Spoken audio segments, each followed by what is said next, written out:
চেষ্টা কৰিম বাইদেউ ক'ত খেতি মাৰিছে না কিবা মাৰিছে মাৰিছে কৰিবা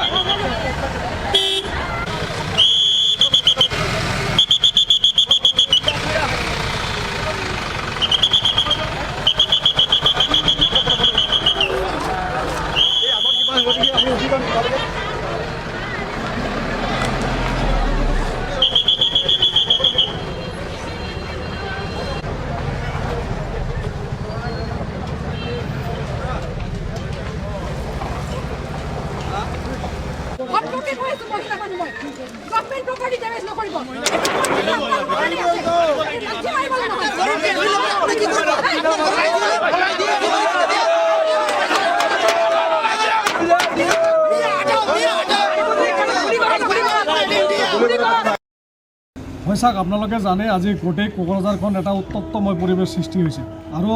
আমি জনামতে কোকৰাঝাৰ চহৰতে পাথৰঘাটত কোনোবা এজন পাগলী ছোৱালী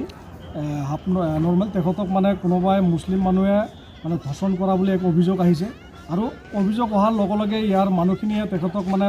ধৰি আৰক্ষীক গতাই দিছে আৰু এই ঘটনাক আমি সদৌ বিটিচি সংখ্যালঘু ছাত্ৰ সন্থা ABMC তীব্ৰভাৱে গৰিহণা দিছোঁ কাৰণ ধৰ্ষণকাৰীক কেতিয়াও ৰেহাই দিব নালাগে আমি ধৰ্ষণকাৰীৰ এগেইনষ্টত আমি আপোনালোকে জানে সময়ে সময়ে আন্দোলন কৰি আছোঁ সময়ে সময়ে আমি ৰেলীৰ জৰিয়তে বা সজাগতা সভাৰ জৰিয়তে আমি ৰাইজক আহ্বান জনাইছোঁ এইসকলক ফাঁচি দিব লাগে বুলি আমি আহ্বান জনাইছোঁ আৰু ধৰ্ষণকাৰী মানে ধৰ্ষণকাৰীয়ে কিন্তু ধৰ্ষণকাৰীৰ ওলাম লৈ আজি দেখিবলৈ পাইছোঁ কোকৰাঝাৰ চহৰত কিছুমান বেংগলী সম্প্ৰদায়ৰ মানুহে আমাৰ ধৰ্মীয় সংখ্যালঘু মুছলিম সম্প্ৰদায়ৰ মানুহখিনিক মানে গোটেইখিনিক মানে একাকাৰ কৰিছে এই ঘটনাক আমি সদৌ বিটিচি সংখ্যালঘু ছাত্ৰ সন্থাই দুখ প্ৰকাশ কৰিছোঁ আৰু আজি আপোনালোকে জানে কোকৰাঝাৰ চহৰত যি মানে আৰক্ষী থানা সদৰ আৰক্ষী থানা তেখেতসকলে যি ধৰ্ষণকাৰী তেখেতক মানে গতাই দিয়াৰ পিছত কিছুমান মানুহ আহি থানাৰ সন্মুখত মানে উত্তপ্ত পৰিস্থিতিৰ সৃষ্টি কৰাৰ পিছত এইখিনিতে ক্ষান্ত নাথাকি কোকৰাঝাৰ থানাৰ ওচৰে পাছৰে যিখিনি মানে মুছলিম সম্প্ৰদায়ৰ মানুহৰ দোকান আছে এই দোকানখিনি ভাঙাৰ কাৰণে তেখেতসকলে মানে আগবাঢ়ি গ'লে আৰু কিছুমান দোকানত যাই পেট্ৰলৰ ঢালি দিয়া আমি দেখিবলৈ পালোঁ তাৰপিছতে আমাৰ ল'ৰাই তেখেতসকলক মানে আহি যেতিয়াই কৈছিল যে কিয় আপোনালোকে মানে দোকানবোৰ মানে ভাঙাৰ কাৰণে বা দোকানবোৰ জ্বলোৱাৰ কাৰণে আহিলে আৰু আপোনালোকৰ তাতে ভিজুৱেল আছে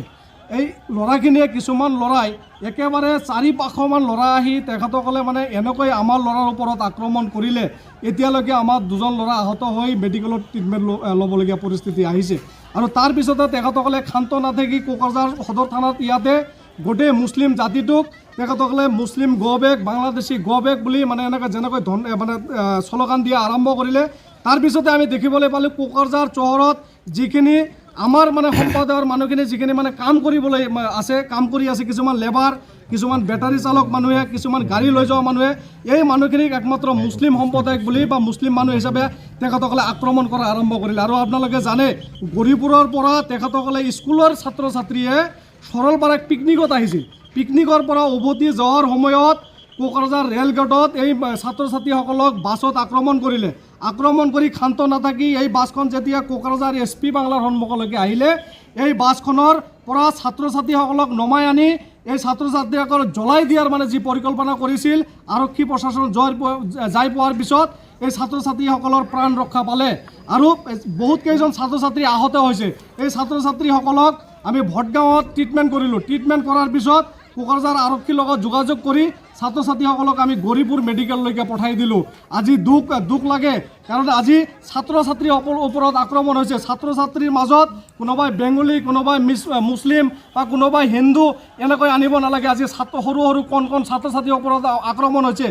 আজি আপোনালোকে জানে কোকৰাঝাৰ চহৰত মানে পুৰণি এখন আমাৰ মছজিদ আছে এই মছজিদৰ ওপৰত সন্ধিয়াৰ পৰা তেখেতসকলে বাৰে আক্ৰমণ কৰাৰ কাৰণে যি পৰিকল্পনা এতিয়ালৈকে আক্ৰমণ কৰাৰ পৰিকল্পনা তেখেতসকলে কৰি আছে বাৰে শিল দলিয়াই আছে আৰক্ষী প্ৰশাসনে বাধা দিয়া সত্ত্বেও তেখেতসকলে কিন্তু এতিয়া ৰাখিব পৰা নাই আমি কোকৰাঝাৰ আৰক্ষী অধীক্ষকক দাবী জনাইছোঁ এই ঘটনাটো বেংগলী সম্প্ৰদায়ৰ কিছুমানে পৰিকল্পিত কিবা ঘটনা আছিল নেকি তেখেতসকলে আগৰ পৰা এই ঘটনাটা কৰিম বুলি তেখেতে মজুত হৈ আছিল নেকি ইয়াৰ কাৰণে আমি কোকৰাঝাৰ আৰক্ষী প্ৰশাসনক তথা অসমৰ মাননীয় মুখ্যমন্ত্ৰী ডক্টৰ হিমন্ত বিশ্ব শৰ্মা ডাঙৰীয়াক ইয়াৰ ওপৰত এক ন্যায় তদন্ত দিয়াৰ কাৰণে আমি দাবী জনাইছোঁ কাৰণ এনেকুৱা ঘটনা আমি কোকৰাঝাৰত প্ৰথমবাৰ দেখিছোঁ কোকৰাঝাৰত শান্তি সম্পত্তি বিনষ্ট কৰাৰ কাৰণে বেংগলী সম্প্ৰদায়ৰ কিছু মানুহে উঠি পৰি লাগিছে আছে এই ঘটনাক উচিত তদন্ত কৰি ইয়াৰ অন্তৰত কোনে জড়িত হৈ আছে এয়া ওলোৱাৰ কাৰণে আমি সদৌ বিডিচি সংখ্যালঘু ছাত্ৰ সন্থাই দাবী উত্থাপন কৰিছোঁ আৰু কোকৰাঝাৰবাসী ৰাইজক আমি আহ্বান জনাইছোঁ কোকৰাঝাৰখন শান্তিময় এখন চহৰ ইয়াতে যাতে কোনো সাম্প্ৰদায়িক শক্তিয়ে যাতে নিজৰ ইয়াতে যিখিনি আমাৰ যি চহৰ এই চহৰত যাতে শান্তি সম্পত্তি বিনষ্ট কৰিব নোৱাৰে সকলে ৰাইজকে আমাৰ ধৰ্মীয় সংখ্যালঘু ৰাইজে এতিয়ালৈকে সষ্টম হৈ আছে আৰু আমাৰ ৰাইজকো আমি আহ্বান জনাইছোঁ আৰু সকলো ৰাইজকে আমি সদৌ বিডিচি সংখ্যালঘু ছাত্ৰ সন্থাই আহ্বান জনাইছোঁ সকলোৱে শান্তি সম্পত্তি যাতে বিনষ্ট নহয় শান্তি সম্পত্তি আমি অটুট ৰাখিব লাগিব এইখন আমাৰে চহৰ ইয়াতে যাতে কোনো দুষ্কৃতিকাৰীয়ে কোনো দুষ্ট চক্ৰৰ মানুহে যাতে ইয়াতে অপ্ৰীতিকৰ ঘটনা সৃষ্টি কৰি যাতে এই চহৰখন অশান্তি এখন চহৰ সৃষ্টি কৰিব নোৱাৰে ইয়াৰ কাৰণে আৰক্ষী প্ৰশাসনক আমি সষ্টম হৈ থকাৰ কাৰণে আহ্বান জনাইছোঁ কাৰণ ইয়াতে বিডিচি অঞ্চলত শান্তি সম্পত্তি বিনষ্ট কৰাৰ কাৰণে যে আপোনালোকে জানে সময়ে সময়ে কিছুমান মানুহে কাম কৰি থাকে আৰু আজিও আমি এইখিনি দেখিবলৈ পাইছোঁ কোকৰাঝাৰ চহৰখন অশান্তি পৰিৱেশ সৃষ্টি কৰাৰ কাৰণে এচাম মানুহে কাম কৰি আছে আৰু এয়া কোকৰাঝাৰত মানে প্ৰথম ঘটনা এই ঘটনাই যাতে প্ৰথম হয় আৰু এই ঘটনাই যাতে শেষ হয় ইয়াৰ কাৰণে আৰক্ষী প্ৰশাসন তথা বিডিচি চৰকাৰখনে আৰু অসম চৰকাৰখনে যাতে দৃষ্টি ৰাখে ইয়াৰ কাৰণে আমি সদৌ বিডিচি সংখ্যালঘু ছাত্ৰ সন্থাই আহ্বান জনাইছোঁ